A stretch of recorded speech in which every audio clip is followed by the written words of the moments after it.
I finally got round to watching Age of Extinction after putting it off for months on end, armed with the knowledge that I would be tortured next week at some undisclosed period of time with the fifth piece of I got round to the fourth one.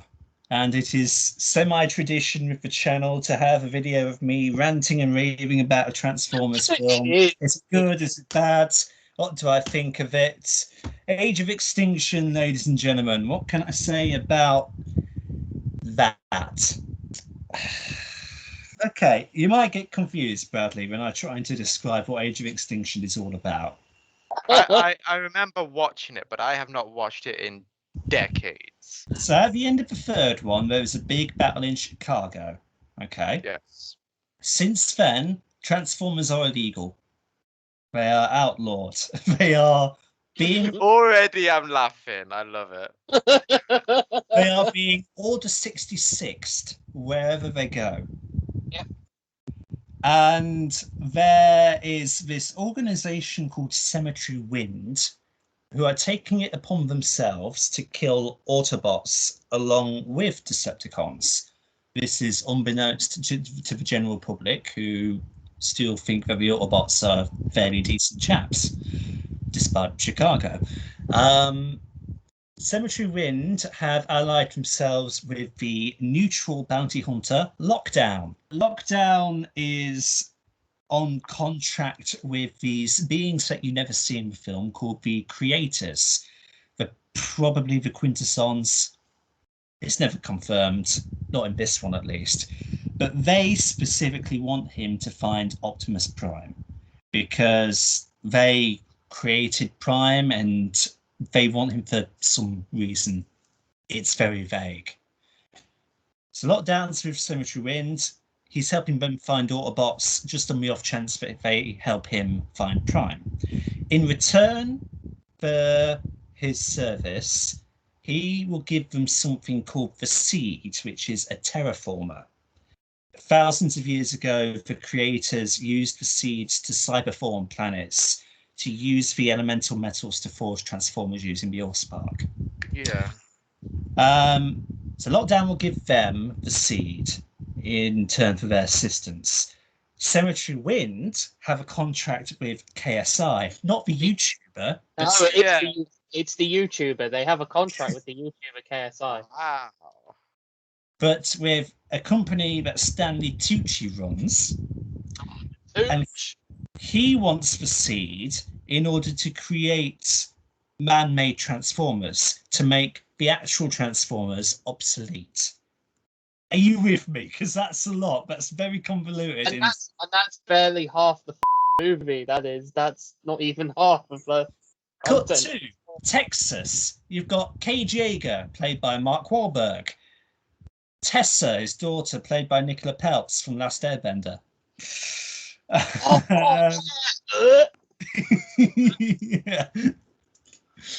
Yeah. He is a single father, financially struggling, aren't we all? He's a budding mechanic / robotics engineer. He's trying to create little bits and bobs in order to pay for his daughter's college tuition. And there, he finds Optimus in an abandoned theatre run by a very clear homosexual person and somebody who thinks it's a good idea to be meta about sequels. Saying sequels, and that's what we call hanging a non-energy efficient lampshade over your crap movie. Because it's like, you can't say that and then make a crap movie. You know, you have to do that ironically. You can't do it, you know? Yeah. Anyway. Cade and TJ Miller, who is his assistant / partner in this, they find Prime in the theatre and they take him home.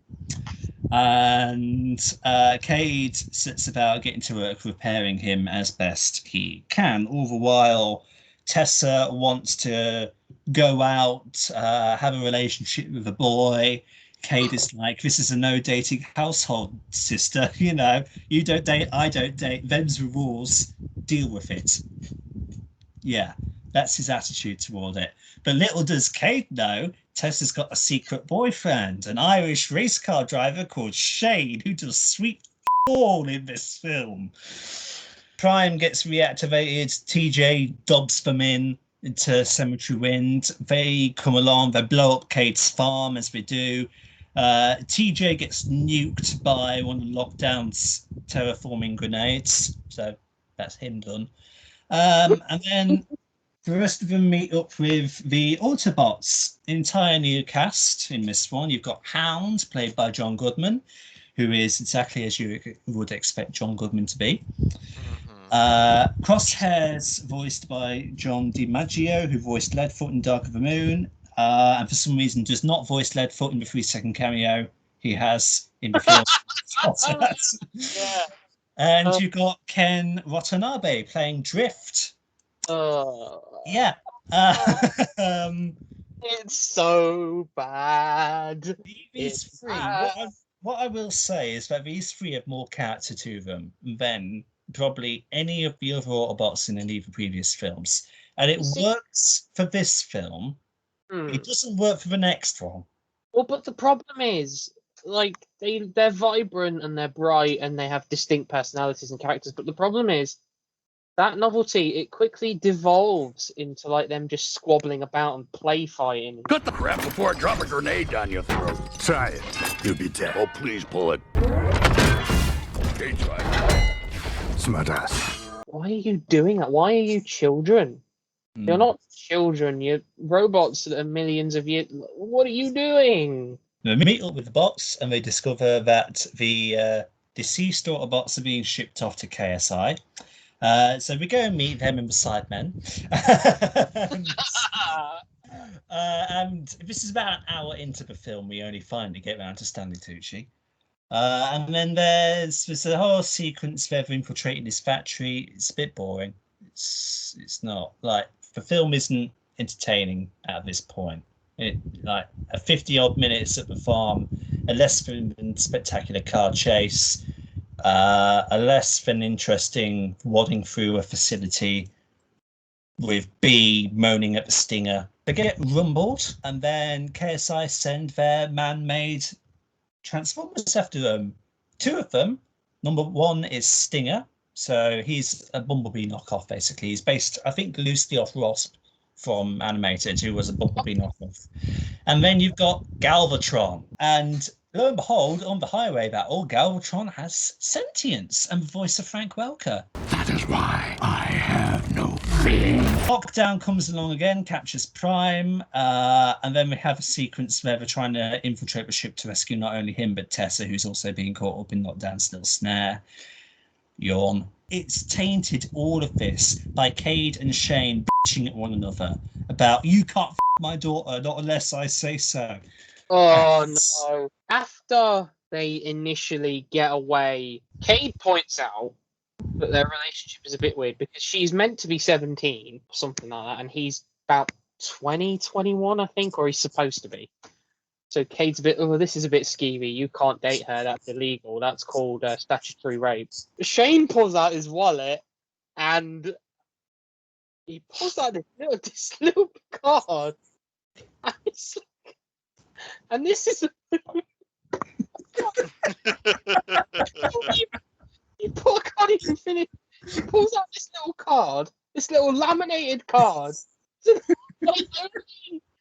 Did he go to the trouble of like looking up the fact that he wasn't raping his girlfriend? This is illegal. She's a minor. We're protected by the Romeo and Juliet laws. We dated for a little while. I was a sophomore and he was a senior. It's fine. No, it's not fine. We've got a pre-existing juvenile foundational relationship.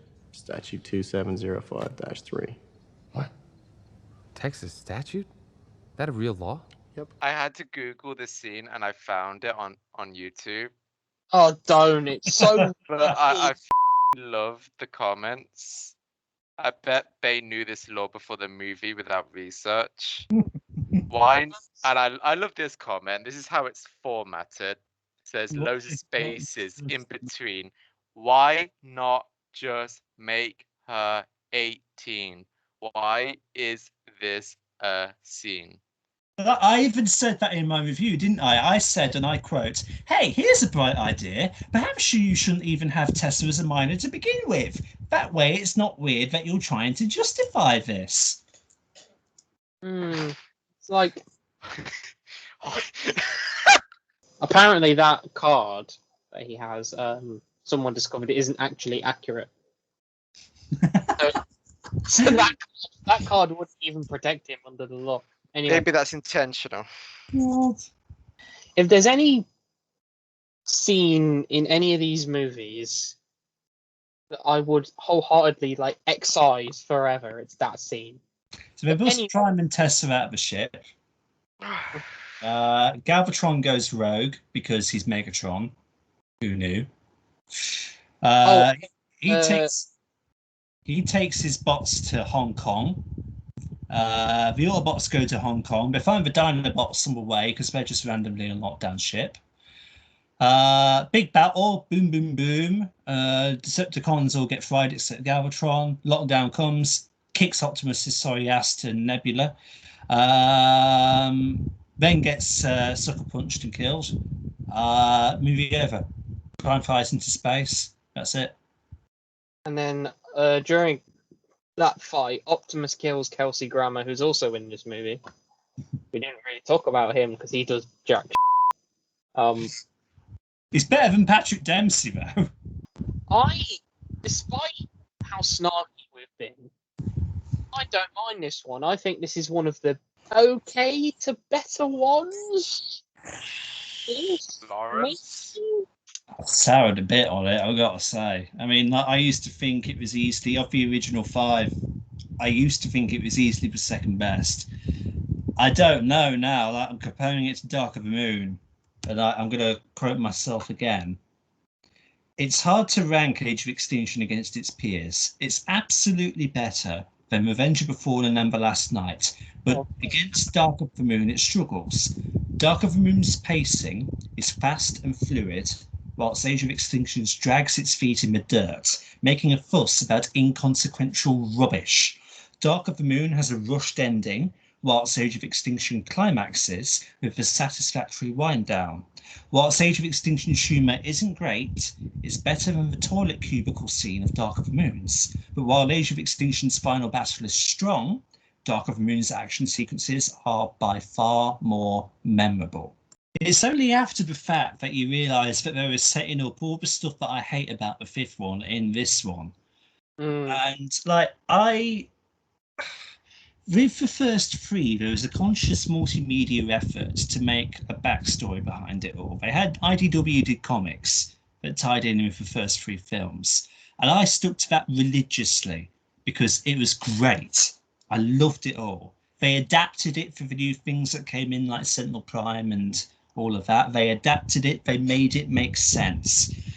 And then this one comes along. Suddenly, Optimus is a knight, and to top it all off, from this point onward, no tie-in media was allowed because of risk of spoilers. So there was no novelization like there was for the previous 3. There was no IDW tie-in.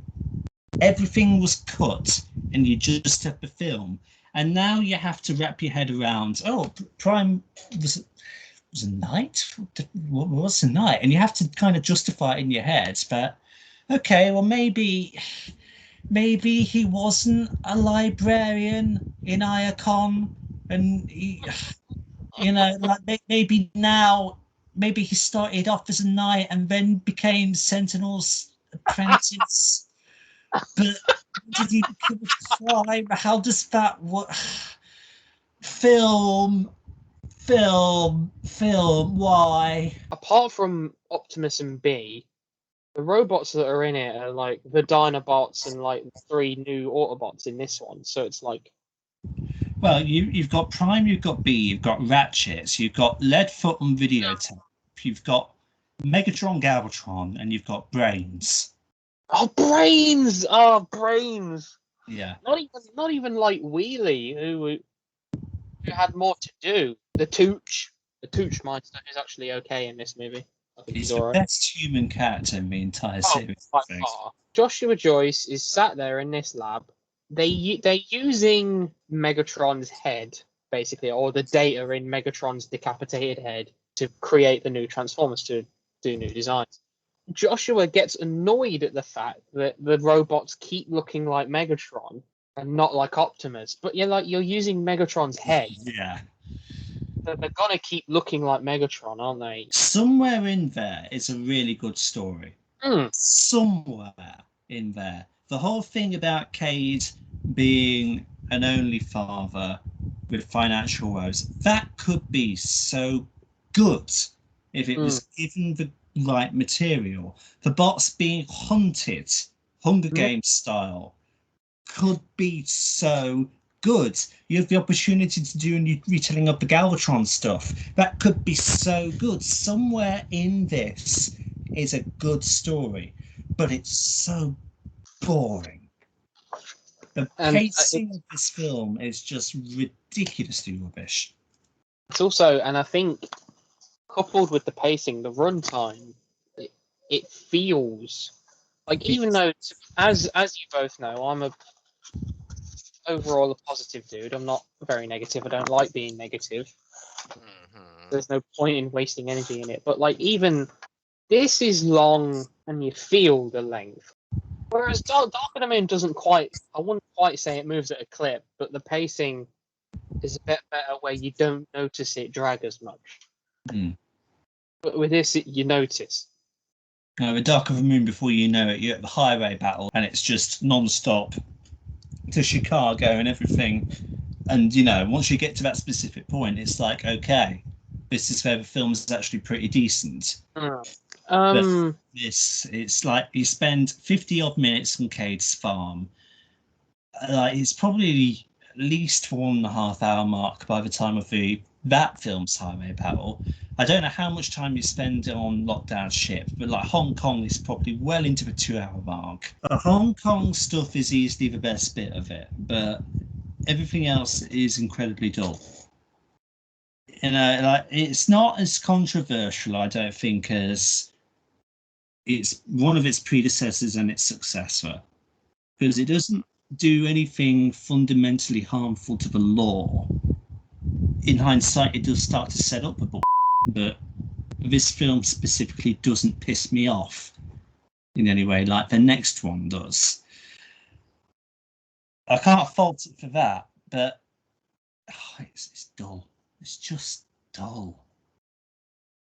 Like, it's got no life in it. For like a pseudo reboot continuation thing that it's aspiring to be, you'd have thought they'd just stick a bit more energy, but like, it just drags. Again, by the time you get to Hong Kong, you're almost asleep. But Hong Kong, thank God, is probably the best final fight in the entire series, because it's just robots fighting robots, which we hadn't had since the first film, probably. Really, to be honest. This is the problem with all of Transformers, though, isn't it? Like, a common complaint across all the films is that it's never actually about the Transformers. Yeah. Or even if it is, like, even if there is a greater focus on them, there's just so much filler. And this was handicapped so much about Cade and Shane to each other about why he can't bang Tessa. Yeah, Age of Extinction. I give it, on the random score that I've just farted out my brain cell right now, 2.5 asparaguses out of 5. So where would it sit in the 5-film pentology? I think it's fluctuating with Dark of the Moon as to second, third.